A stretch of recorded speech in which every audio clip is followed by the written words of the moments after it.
Welcome to the Irresistible You podcast. This is the place to get a dose of empowerment to create the life you crave and deserve. I'm your host, Amy Beltran, CEO and founder of Irresistible University. Through my podcast and signature coaching program, I teach women just like you how to ditch the body image issues, gain confidence, and lose the emotional weight to look and feel irresistible at any size. All right, guys, welcome back to episode 176. Today, I want to talk to you about the art of doing nothing and the art of doing nothing and feeling guilt-free.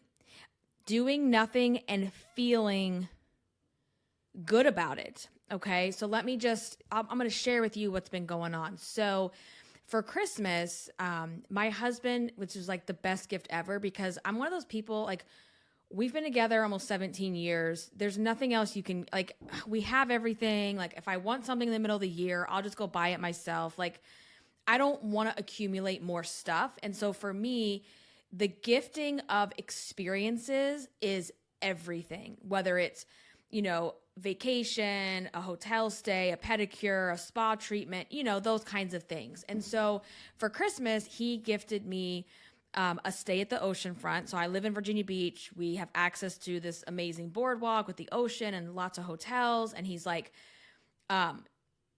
pick a weekend in January, stay the night. I've got everything here. I'm going to hold it down. Go relax. He's like, you do so much for all of us. You deserve it, blah, blah, blah. Okay. So that happened this past weekend. So this past weekend, we booked a room by myself for Saturday, and I went down to the beach. I had this beautiful oceanfront room. And one of the things that I do like to do periodically is, get a hotel room so I can do a lot of like goal planning for my business and for my personal life. And I've done this before. I call it like a mini biz staycation kind of thing. And so I thought that I would blend that with this mom-cation, if you will, for the night. And so I figured, I'll be there, I'll be alone. I won't have anybody asking me for things. I won't have any kids, needing all the things from me, so I can really focus, and I will just like get all of this creativity. I'm going to get this like momentum going. I'm going to just like have this epiphany moment and these breakthrough moments. And that's what I thought was going to happen. Okay. So I get to the hotel and I just, come in the room. I'm looking at everything. I go out on the balcony and I'm just taking in the ocean, and it's winter. So here where I live, this is considered a vacation town. Like in the summertime, I actually avoid the ocean front. I avoid the boardwalk because there's just too many people. But in the winter, there's just like no one there. There's all this solitude, and I love it. So I'm just staring at the ocean, and I come back in the room. I set everything down and I sit on the couch, and let me tell you, when you can feel the tears coming, like you have that feeling. I felt all of these tears just coming up, and they just started gushing. Like I was sobbing for a good 5 to 10 minutes. And I'm just thinking to myself, OMG, like, where is this coming from?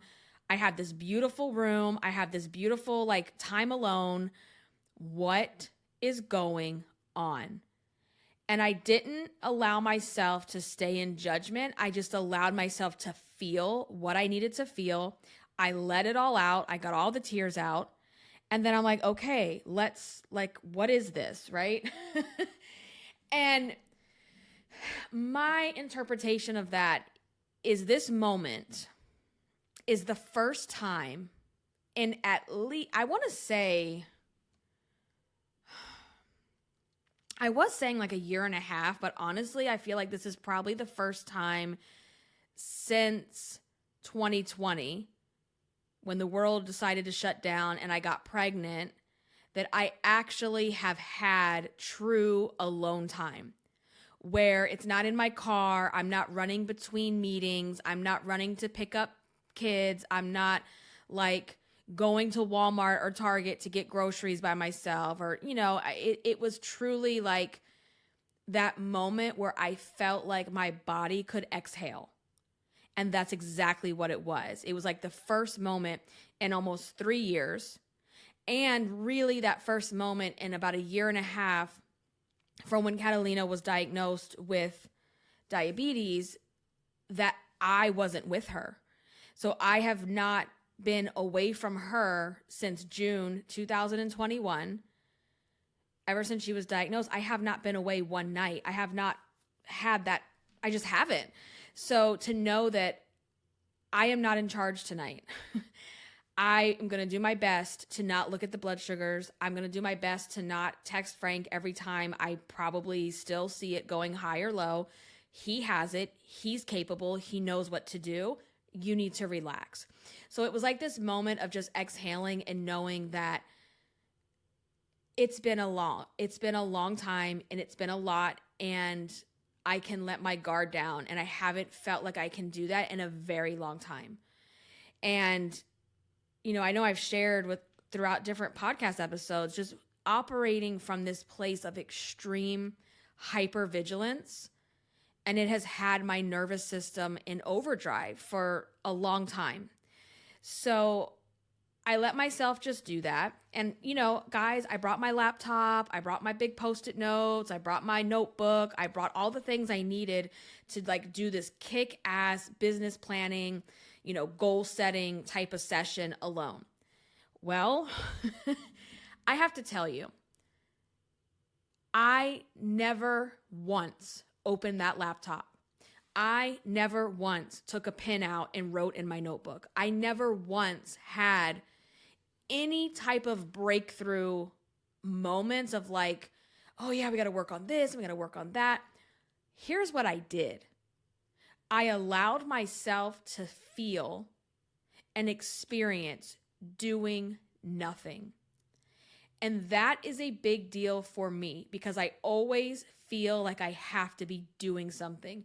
I always feel that even if I'm quote unquote relaxing, that I have to be listening to personal development podcast or personal development YouTube or having a book to read. And I had a book that I brought with me.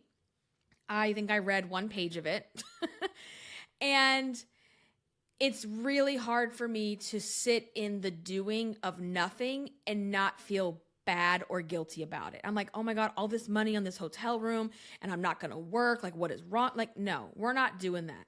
That is not allowed here. So here's what I did. I check in. I have my waterworks moment. I'm like, all right, we gotta move on. And I ordered dinner because at this point I'm now starving. So I DoorDashed an extremely decadent, over the top. It was it's this seafood pasta with ginormous chunks of blue crab, shrimp, scallops. It has this creamy Cajun sauce. It is to die for. This dish is definitely for two people. Frank and I have shared it in the past. It is for two people, and I ate it over the course of the evening. I also got myself crab dip because if you haven't noticed, crab anything is my jam, okay? So I got crab dip, I got this decadent seafood pasta, and yes, girl, I got the cheesecake, okay? I tucked the cheesecake away in my little fridge. I'm like, we're gonna attack you later. And I didn't even eat at the table. I got in the bed because it was so comfortable. And thank you, Hyatt. I love Hyatts. They're the best. And I brought the little table over that kind of slides across the bed so I could put my food on it. I had my crab dip, I had my pasta, I had my drink, and I was like, I'm just going to zone out. I'm going to put on some kind of Netflix. I Chromecasted my Netflix, and I watched a series. It's this British murder mystery series on Netflix. It's really good. I'll get the name for it. I can't remember off the top of my head, but I will come back and let you guys know the name of that.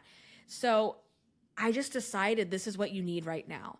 And instead of fighting against the current and beating myself up and having this whole, the inner fat bitch conversation about you're so lazy, you need to be productive, blah, blah, blah, blah, blah. It was no. How long has it been since you have truly been able to do nothing and not be needed somewhere by someone. Girl, I can't even tell you the last time. So that's what it was called, Stay Close. So it's a Netflix series. It's called Stay Close. You know, it had all the elements that you need when you just want to like not think about real life. It was great. So I started watching that series and I enjoyed my dinner, and you know, I would eat and watch a little bit of a show. I went out on the balcony and just, you know, watched the ocean at night. And it was so great. It was so great. And of course, I had my cheesecake, and at some point, I took a really long hot shower, and I had like my body scrub that I picked up on the way there, and then I got ready for bed, and I don't even remember falling asleep. I slept really well, and then in the morning, I woke up, I went downstairs and had breakfast, which was, I got to have breakfast like just getting myself a plate. I don't have to count carbs. I don't have to enter the carbs. I don't have to bolus insulin for anybody. Like, it's just me. I don't have to worry about any of it right now. And it was a really good feeling to be able to disconnect for a while. And after I had breakfast, and the day before I did take a walk down to the beach. And if you guys follow me on Instagram, you probably saw all of my my ocean posts that I was putting, but I went down to the beach the night before I got my dinner, just to enjoy the ocean and the water and everything. And then that morning I got ready and I checked out of my room, and I had already scheduled myself for a massage. So I had scheduled a massage for that afternoon, a 90-minute foot reflexology massage. Every time I have a me day, I go and do this. Amazing. And that's what I did. And then after that, I wasn't ready to go home. So I just kind of like drove around and I sat in a parking lot and watched my show some more. I didn't feel like doing anything. And it was really nice, honestly. And I didn't feel guilty about it. I didn't feel bad about it, because what I did in that moment was listen to what my body needed me to do. Okay. So my body needed me to take a break, because here's the deal, right? If I were to break out, like crack open the laptop, try to do some like brainstorming and, you know, that really highly creative stuff that we want to do, I would have gotten nowhere with it. It would have become frustrating. It would have felt like a chore. And for me to be able to do those things, I need to be in the flow of that creativity. And I think in order for me to get there, this is what my body needs me to do to break through in order to have that flow come back to me. So that's what happened. And it was lovely and it was amazing. And I came home and I knew that the moment you walk in the door, every feeling of relaxation, all of the things that you got to experience, it's going to go out the window. Because the moment you walk in the door, your kids don't give a shit that you had this relaxing weekend and you would really appreciate if that could continue. They don't care. So I know as soon as I walk in the door, you know, they're going to be excited. They're going to be all happy to see me, but I'm back in mom mode. So I took a few minutes before I came in the house and just kind of sat in the car and I was like, okay, you know, prepare yourself. This is what's going to happen. And it just really got me. The next morning, or that evening actually, I was feeling frustrated because I was already getting myself in a bad mood, because it's like relentless, right? It's nonstop with the things that are needed, the things that happen, you know. And so a great example of that is later that night, once Kat's sleeping, we were having trouble with her Dexcom, which is her glucose monitor that she wears. We've been having trouble with it the last, couple hours, where it's giving us really false readings. And then all of a sudden I go to check it. It's like 2:30 in the morning, right? I go to check something and the screen just says, this phone is no longer compatible with Dexcom. And I'm like, excuse me, what? With no warning, no prior anything. And we tried uninstalling, reinstalling, factory reset, everything you can think of. It's no longer compatible. So I was so irritated because I'm like, if it's not something, it's another, right? Like, it's always freaking something. And now I'm like, how is she going to go to school tomorrow? Because we won't be able to live, watch her numbers in real time. Anyway, so it just kind of like, it really threw me off, and it had me like a little bit pissed off at myself thinking, okay, you had this like 24, not even that, it was more than 24 hours because I left first thing in the morning on Saturday and I didn't come home till Sunday night. So you've had almost 2 days of like detoxing, if you will, away from your duties as a business owner, as a mom. And you would think that I would come back feeling refreshed, rejuvenated, excited, and I wasn't. If anything, it was making all of the little minor irritations feel bigger. It was making everything feel worse than it was. Because I try to be the type of person who doesn't stay in pity party mode because I used to be that person. And like, I try not to be like a victim. I try to like, look for the best in things. But right now I was just like, no, I'm in a pity party. I'm irritated. Why does everything always have to go to shit? Like, why can't we just have a night where everybody sleeps through the night? We don't have any technical issues. Like, I was just pissed. Okay. And then I was pissed because I'm like, you should not feel this way. You should feel refreshed. You should feel rejuvenated. Da, da, da, da, da. And I'm like, okay, what in the world? I'm like, our bodies, our brains, we need that space to be able to take a break. And what it says to me is, yes, it was nice that you got to do nothing. Yes, it was nice that you got to get away, but one day is not going to cure it.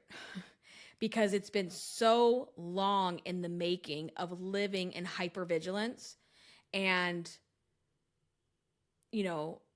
I don't feel like I'm in survival mode anymore because for a while I was.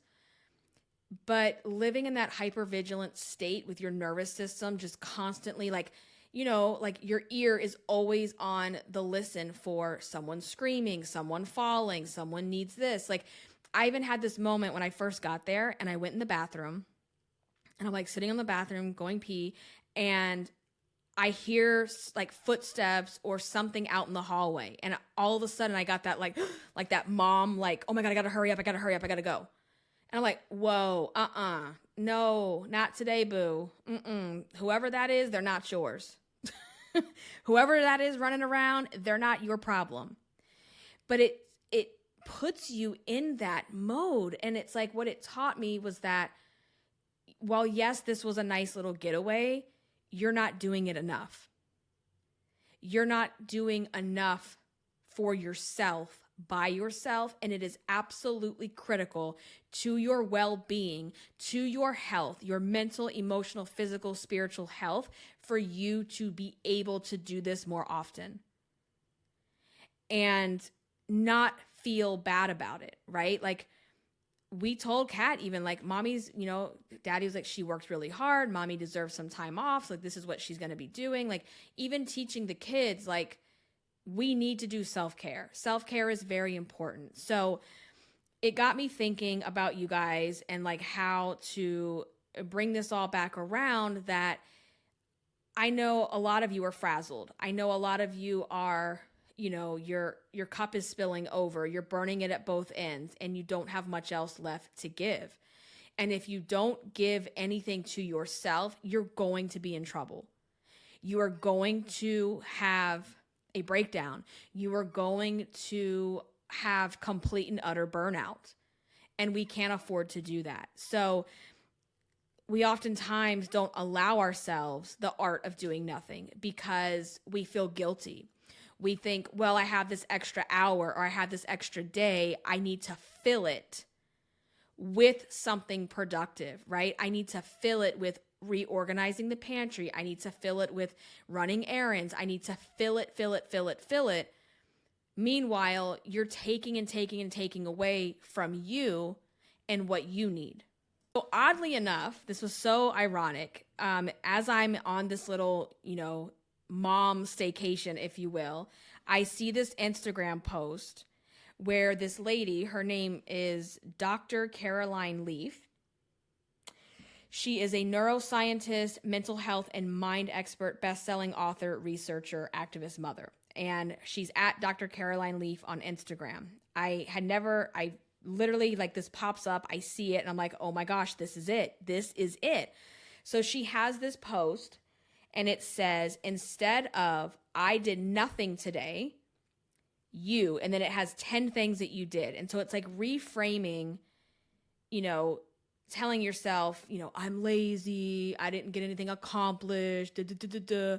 And it's like, okay, I want to go through these because I feel like this is just so important.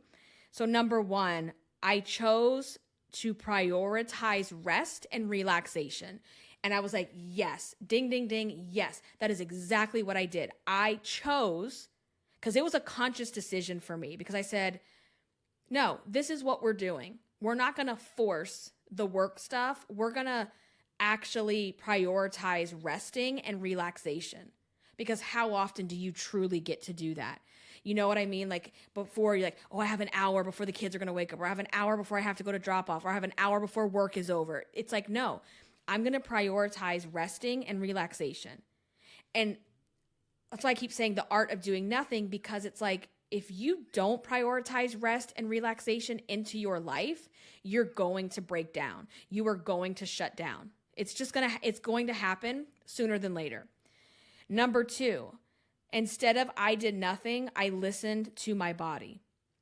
And again, it was like, as I was reading this, I'm like, oh my God, I've already been having these thoughts. Like, yes, I am listening to my body. My body just let out. Like when I was crying, it wasn't sadness, right? I think so many people have this misconception that if you're crying, you must be sad and you must be depressed. It's like, no, the way crying works, it's an energetic release. When you have pent up energy that has just been staying in your body and you can't release it, sometimes it comes out as tears. It's also why when people are angry, some people cry, because it's an energetic release of those feelings. So I listened to my body. I allowed myself to feel what I needed to feel. And I also felt exhausted.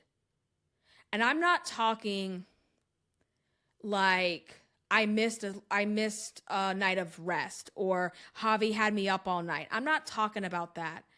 I'm talking about the exhaustion that you feel down to your bones, your soul, your spirit, your mind. Everything is just exhausted. Okay. And so, yes, you have to listen to your body.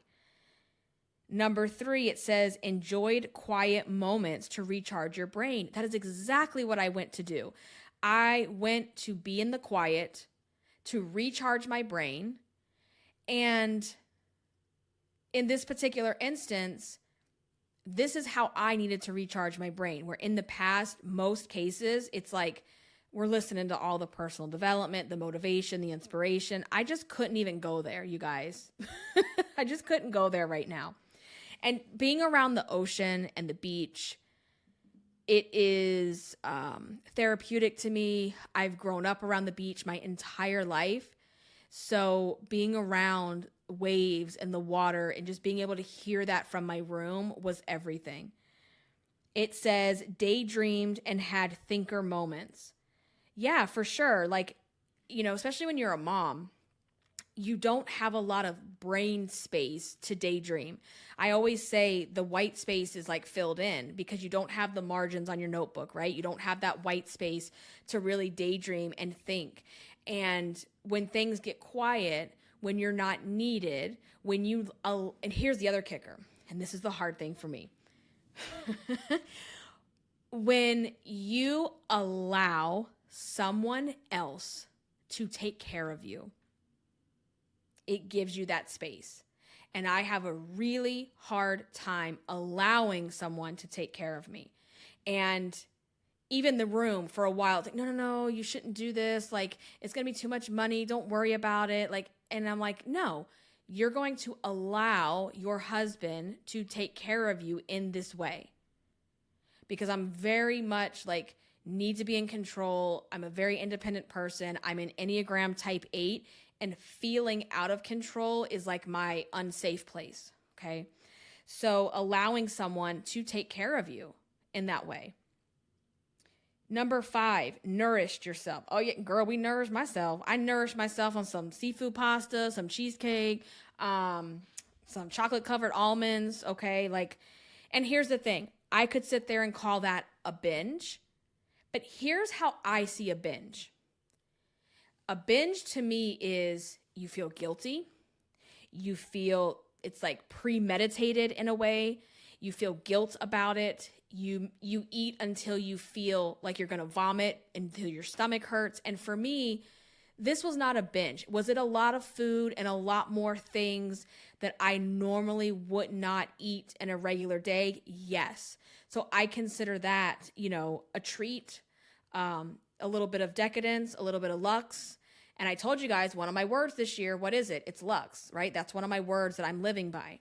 And it stays in that day and we move on. To me, that is not my binging behavior. My binging behavior feels secretive. It feels full of guilt. It feels icky, okay? But I allowed myself to be nourished with food.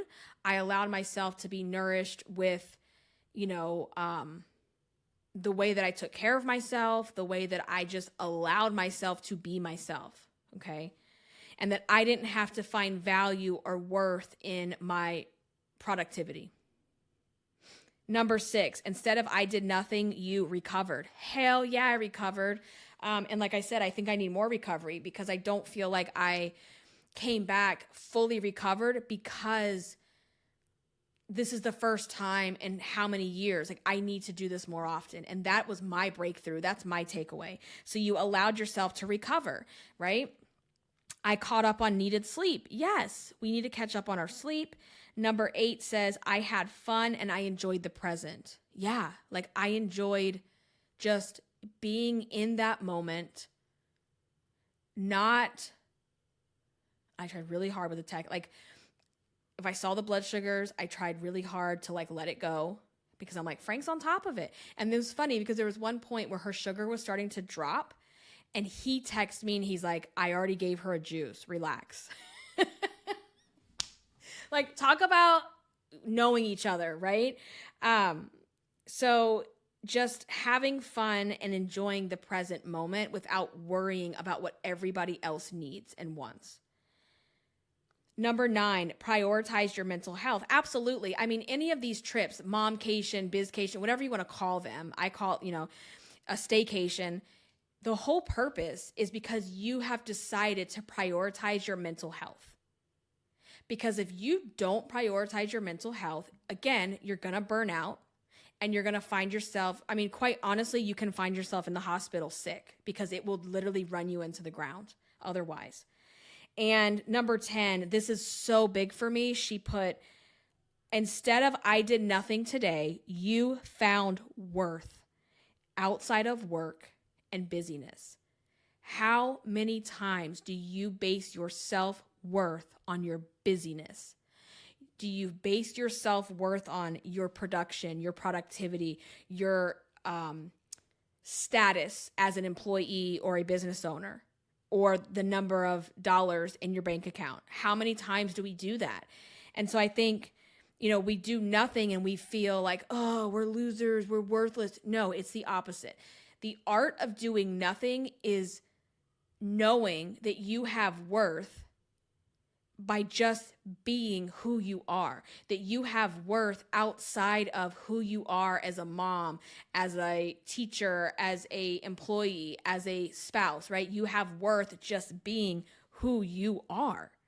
And, taking into account this philosophy that being or relaxing is doing something productive because you're doing something that your body, it's like maintenance on your car, I feel like.